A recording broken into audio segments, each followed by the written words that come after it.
आप सभी को प्रणाम। बहुत सारे लोगों के सवाल आए कि नाड़ी शोधन प्राणायाम को लेकर बहुत बड़ा कन्फ्यूज़न है। अनुलोम विलोम, नाड़ी शोधन, ये सब मिलती जुलती प्रक्रियाएं हैं, तो सही क्या है? नाड़ी शुद्धि की एक प्रक्रिया है, उसको भी कई बार नाड़ी शोधन प्राणायाम का नाम कुछ लोग दे देते हैं। तो इससे एक भ्रांति उत्पन्न होती है कि वास्तव में नाड़ी शोधन प्राणायाम जो शास्त्रों में है उसकी सही विधि क्या है। देखिए, सबसे पहले तो मैं आप लोगों को ये बताना चाहूँगा कि नाड़ी शोधन प्राणायाम हमारी नाड़ियों को शुद्ध करता है और ये एक प्राणायाम की एक विधि है, ये एक प्राणिक प्रक्रिया है। प्राणायाम क्या है? तस्मिन् सति श्वास प्रश्वास योर गति विच्छेद है प्राणायाम। कि आसन की सिद्धि होने पर, आसन में बैठकर, इस प्रकार से स्थिर बैठकर सुखपूर्वक आप अपने श्वास प्रश्वास के ऊपर नियंत्रण करना। श्वास जो हम अंदर लेते हैं, प्रश्वास जो हम बाहर छोड़ते हैं, उस पर कंट्रोल करना, इसे प्राणायाम कहते हैं। प्राणायाम की एक प्रक्रिया है पूरी। तो इसमें हम बंद जरूर लगाते हैं, बंधों का प्रयोग जरूर करते हैं। 3 बंध, जालंधर बंध, उद्यान बंध और मूल बंध। जिस प्राणिक प्रक्रिया में बंद लगेंगे वो प्राणायाम उसको कहा जा सकता है। जैसे नाड़ी शोधन प्राणायाम और अनुलोम विलोम में क्या अंतर है? अनुलोम विलोम में बंद नहीं लगाते, लेकिन उसे भी प्राणायाम कह सकते हैं, लेकिन वो सरल प्रक्रिया। जैसे बहुत सारे लोगों के मन चंचल होते हैं तो वो बंद नहीं लगा पाते, योग भी जबरदस्ती बेमन से करते हैं, तो उनके लिए अनुलोम विलोम वो बैठे बैठे बस अपना करते रहते हैं, धीरे धीरे श्वास लिया छोड़ लिया, बातें करते रहते हैं। तो मैं बहुत लोगों को देखता हूँ ऐसे, तो ऐसा ही करते हैं लोग अक्सर। तो जो सरलता की ओर बढ़ना चाहता है, जो योग को अपने जीवन में गहराई में नहीं उतारना चाहता, वो अनुलोम विलोम कर ले, उसको फायदा होगा। देखिए, ये जो प्राणिक प्रक्रिया, यदि आप ठीक से डीप सांस भी लेंगे बिना किसी भी टेक्निक के, तो भी आपको लाभ होगा। तो अनुलोम विलोम एक सामान्य प्रक्रिया है। यदि आप बड़ा बेनिफिट चाहते हैं, आप योग को अपने जीवन में उतारना चाहते हैं, तो आपको नाड़ी शोधन प्राणायाम करना चाहिए। नाड़ी शोधन पूरे बंद के साथ करना है। नाड़ी शोधन पर हमने पूरी एक विधि बताई है, इसके ऊपर एक प्रॉपर वीडियो बनाई है, आप उस वीडियो को जरूर देख लें। और सामान्य सी एक विधि और प्रचलन में है जिसे नाड़ी शुद्धि कहना चाहिए, उसे भी कुछ लोग नाड़ी शोधन प्राणायाम कह देते हैं। वो करते कैसे हैं? उसमें आपने बंद लगाया, नासिका को बंद किया राइट से, और लेफ्ट से लिया, लेफ्ट से ही छोड़ा।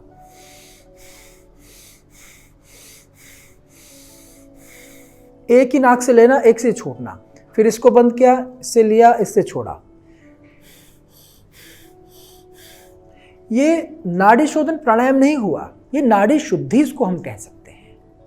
नाड़ियों में जो ब्लॉकेज आ जाते हैं उनको खोलने के लिए, नाड़ियों को थोड़ा एक्टिवेट करने के लिए, कफ इत्यादि जो जम जाता है उसको बाहर निकालने के लिए ये प्रक्रिया अच्छी है।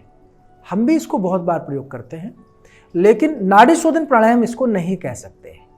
तो नाड़ी शोधन प्राणायाम की सही विधि क्या है, एक बार आप देखें। प्राणायाम मुद्रा बनाएं। पहले राइट हैंड से अपने प्राणायाम मुद्रा, फर्स्ट और सेकंड उंगली को अंगूठे के बेस में टच करें। जब भी हम प्राणायाम करते हैं तो प्राणायाम मुद्रा में ही हमें करना चाहिए। अब राइट नोस्ट्रिल को बंद करना है आपको, इस प्रकार से लेफ्ट से श्वास को धीरे धीरे लेना है, महसूस करते हुए पूरा श्वास।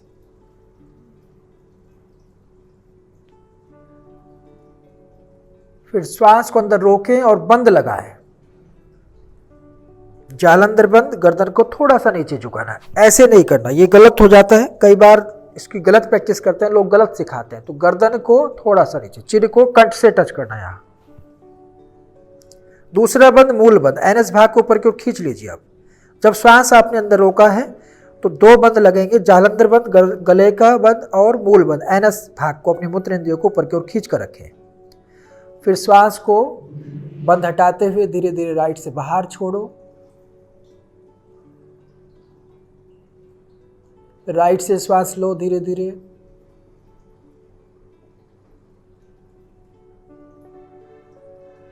फिर से बंद लगाओ।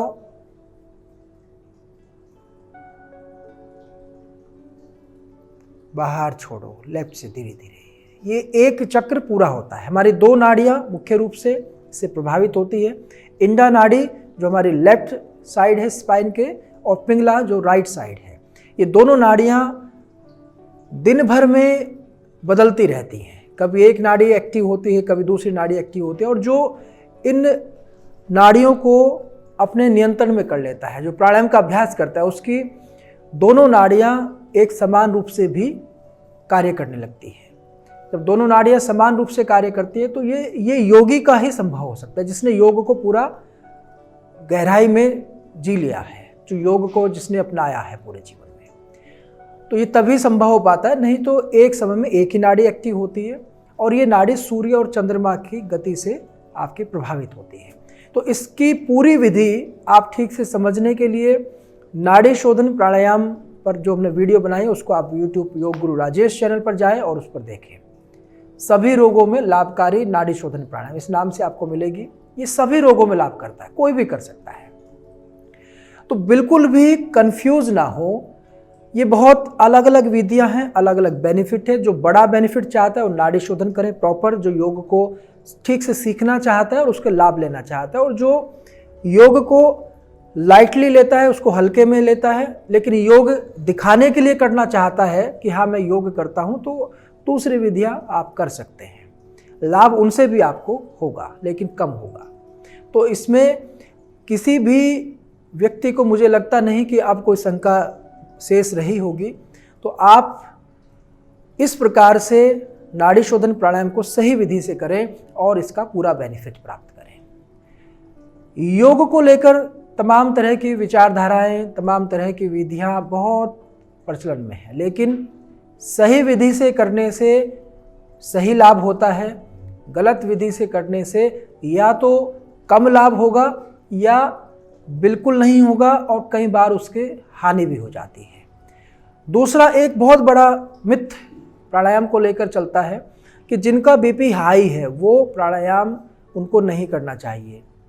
देखिए, जिनका बीपी हाई होने की टेंडेंसी है, अगर बीपी बढ़ा हुआ है आपका, आप सुबह के समय उठे और आपका बीपी बढ़ा हुआ है, तो उस समय आपको नाड़ी शोधन प्राणायाम को नहीं करना है। आप भ्रामरी प्राणायाम करें, पहले ओम का उच्चारण करें। आप पहले नॉर्मल धीरे धीरे मृदु भस्त्रिका, धीरे धीरे श्वास लेना, धीरे धीरे छोड़ना। तो इन अभ्यासों को आप पहले करें। यदि बीपी बढ़ा हुआ नहीं है और बीपी की टेंडेंसी है आपकी कि बीपी बढ़ जाता है आपका, तो फिर आप इन सारे प्राणायामों को कर सकते हैं। कुछ डॉक्टर्स भी बताते हैं कि श्वास को अंदर नहीं रोकना, बाहर नहीं रोकना, प्राणायाम नहीं करना, इससे आपका बीपी शूटअप हो जाता है। गलत ढंग से करोगे तो निश्चित रूप से होगा। और सही विधि, सही जानकार, सही गुरु के गाइडेंस में यदि आप करेंगे तो ये आपके जीवन को बदल देगा, आपके जीवन को रूपांतरित कर देगा। योग में वो शक्ति है जो आपको आनंद से भर सकती है, आपके जीवन से दुखों को दूर कर सकती है। तो योग को अपनाएं और अपने जीवन को बदलें, लेकिन सही योग को अपनाएं, गलत विधियों को बिल्कुल ना करें और सही योग का प्रचार प्रसार करने में सहयोग दें। इस वीडियो को ज़रूर शेयर करें। ये वीडियो बहुत लोगों के लिए उपयोगी होगी। आप सभी के लिए बहुत बहुत शुभकामनाएं हैं। हम फिर मिलेंगे एक नए टॉपिक पर, नई वीडियो के साथ। सभी को नमन।